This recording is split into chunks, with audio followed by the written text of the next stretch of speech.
White people are never, ever, ever going to give up white supremacy willingly. And that's because of the consequences that it would cause if they gave it up. And I'm not talking about mean words related to race. I'm not talking about hurt feelings. I'm talking about systemic white supremacy. White supremacy is all about control of resources. And these resources could be labor, they could be territory, they could be the resources on that territory, like oil or cobalt.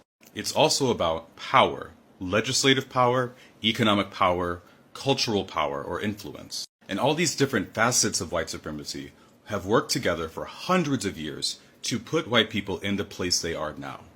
White people are 14 or 15% of the world population. They control 60% of the wealth. In the United States, white people are 60% of the population and control 84.5% of the wealth. Even if you cut out the top 1%, the median household income for white families is $205,000 a year. For black people, it's $44,000 a year. Black people in the United States are about 16% of the population. In 1865, they held 0.5% of the wealth. In 2023, they held 4.2% of the wealth. Africa is 17% of the world's population, but holds less than 2% of global wealth. And I'm bringing up Africa because white supremacy is a global system. And to end global white supremacy, it's necessary to remove the control that white people have over territory that they've taken through white supremacy. A lot of people will conflate race with class, but it's not the same thing at all. In fact, for the territories that are under European occupation, the problem is a race issue, not a class issue primarily. From the perspective of the invaded, when Europeans invaded territory, is it only the rich Europeans that are the problem? No, it's the poor Europeans as well. I feel like the reason white people say no war but class war is because the other types of oppression are systems that benefit them. Class is the way that white people are oppressed as a race. Racism is the way that benefits white people as a race. So it makes sense to me that they want to get rid of class instead of talking about race, or they think that getting rid of class will also get rid of race. If we say we want to end white supremacy, but white people will still have the things that they got through white supremacy, then what has really changed? When you stop a thief that is stealing from you, do you let the thief keep what he stole? Of course not. So let's talk about what would happen if the United States redistributed funds equally among the people in the United States, in a vacuum. White median household income, $205,000. Black median household income, $44,000. If you redistribute the wealth, these people come down. The average is like $128,000. That would be a huge jump up for black people, but it would be a huge drop for white people. Then you have to consider how the United States gets that wealth in the first place. The United States is 4% of the population, holds 35% of the wealth. So the wealth that the United States has is based on stealing from other people. If you globally redistribute the wealth that the United States has 4% of the wealth. That's a drop of 30%. What would the United States look like then? If you don't want that to happen, then you have to allow the United States to keep doing the evil things that it does all around the world to maintain that percentage of wealth. It's also the same problem as earlier. If the white people took this land, but they get to retain it after white supremacy ends, then how is white supremacy really over? It's not.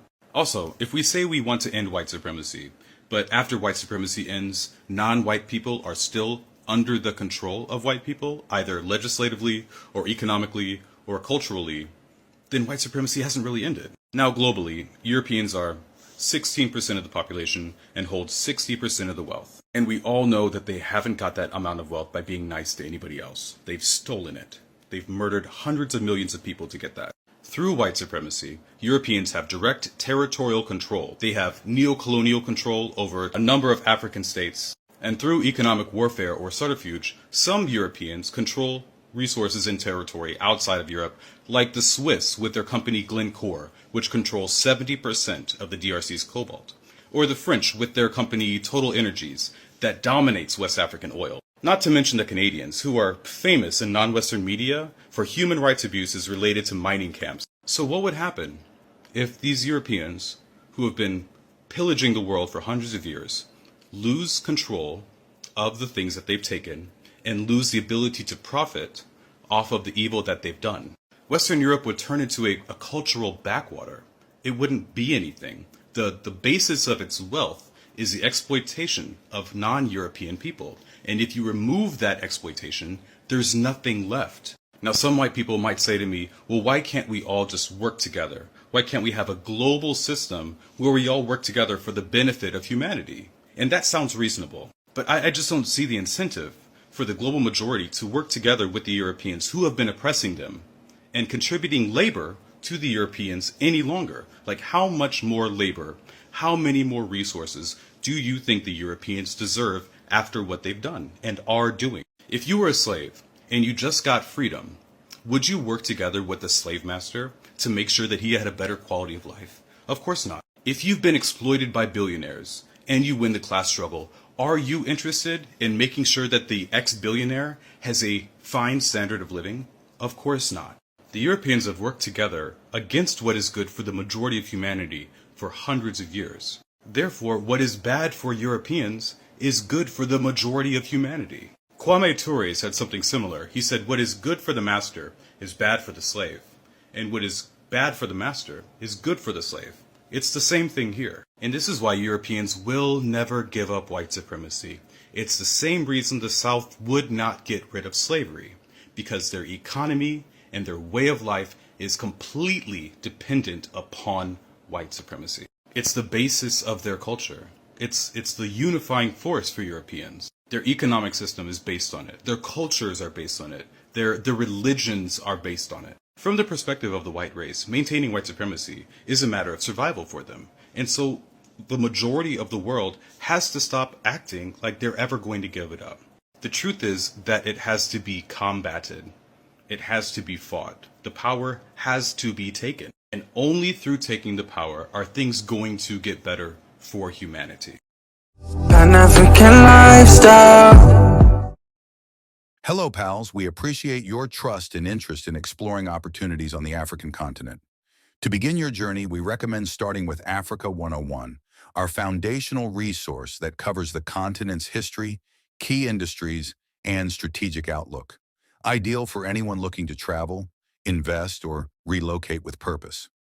Once reviewed, the next step is to identify your top 3 countries of interest. While we specialize in Namibia, Kenya, Tanzania, South Africa, Ghana, and Botswana, we can also connect you with vetted experts across the continent.